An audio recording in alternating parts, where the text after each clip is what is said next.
In a quiet village, there lived a man with his wife. They loved each other very much. One day, the wife fell seriously ill. When she was on her deathbed, she held hand of her husband tightly and whispered, "I love you deeply. Promise me one thing. After my death, don't fall in love with any else woman. If you do, I will have to return to haunt you." The man, who was heartbroken, promised her that he would never love another woman. Soon after that, she passed away, for several months after the death of his wife. The man stayed true to his promise. He kept to himself and avoided any romantic relationship with any other woman. But as time went on, he started feeling lonely in his life. One day, he met a kind woman and slowly fell in love with her. After some time, they got engaged, and for the first time in a long while, the man began to feel happy again. But that very night, when the man was sleeping, the ghost of his late wife appeared before him. Her face was pale and cold, her eyes filled with sorrow and anger. "You broke your promise," she said. "I told you I will have to return if you betrayed me." The husband was afraid to see the ghost of his wife. From that night on, the ghost started visiting him every night. She described him in detail, everything that had happened between him and his fiancée, what they talk about, what they ate, even the words they whispered to each other. She knew everything. The man could not understand how the ghost could know every moment so perfectly. He became terrified. He lost his sleep and started losing his peace of mind.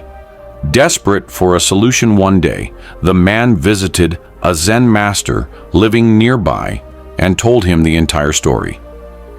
The master listened calmly and then said with a smile, "This is indeed a clever ghost, but don't be afraid. I will tell you a trick." That night, when the ghost appeared again before the man and began listing all the day's events, the man stopped her and said, "You are truly a powerful and wise ghost. You know everything that I do. I have nothing to hide from you. But I have just one question, and if you can answer it, I will break my engagement and remain alone for the rest of my life." The ghost looked at him with curiosity and said, "Ask your question." The man reached into a large bag of beans and took a handful of beans in his closed fist and said, "Tell me exactly how many beans I am holding in my hand." The ghost stayed at his hand.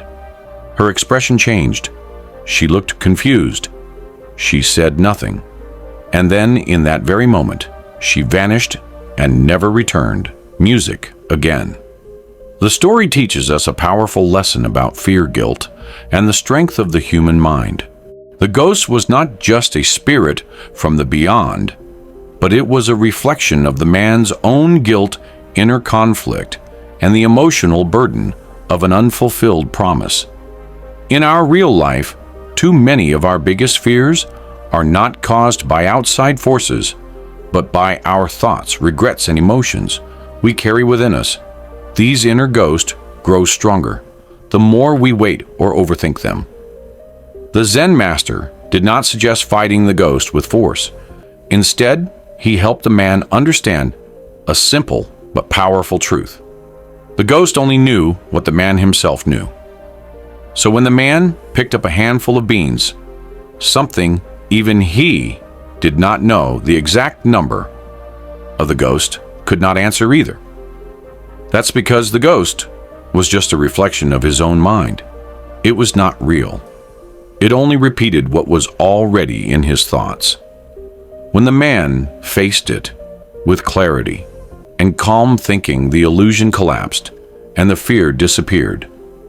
This story reminds us that many of our troubles are not as real or powerful as they seem. When we stop feeding our fears with attention and anxiety, and instead face them directly with awareness and logic, they often lose all their power.